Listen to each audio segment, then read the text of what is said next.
Cook and food থেকে সবাইকে স্বাগত জানাচ্ছি। আশা করি সবাই ভালো আছেন, সুস্থ আছেন।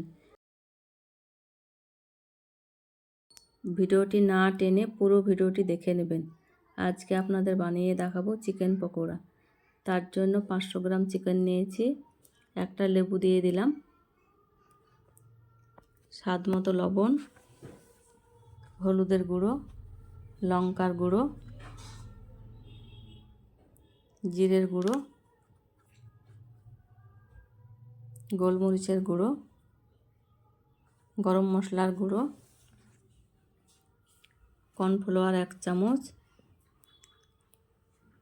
আতপ চালের গুঁড়ো 1 চামচ, বেসন 1 চামচ,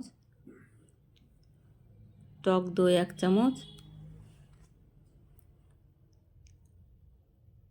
চিলি ফ্লেক্স 1 চামচ, সয়া সস 1 চামচ, ডিম দিয়ে দিলাম একটা। সব কিছু একসঙ্গে মিশিয়ে নেব। চিকেনের সঙ্গে মশলা ভালোভাবে মিশিয়ে নিলাম। 1 চামচ আদা রসুনের পেস্ট দিয়ে ভালোভাবে মিশিয়ে নিলাম।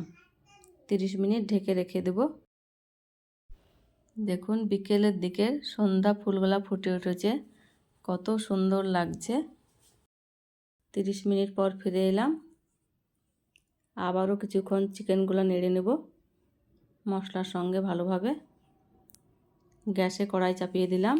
কড়াইয়ে তেল দিয়ে হালকা গরম অবস্থায় চিকেনগুলো ভেজে নেব। চিকেনগুলো একটা একটা করে দিয়ে দেবো, একসঙ্গে দেবো না, একসঙ্গে দিলে সবগুলা লেগে যাবে।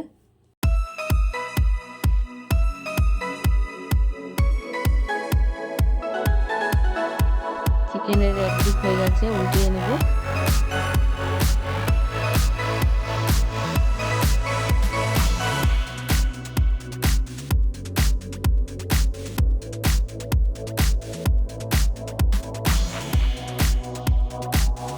আবারও চিকেনগুলো দিয়ে দিলাম।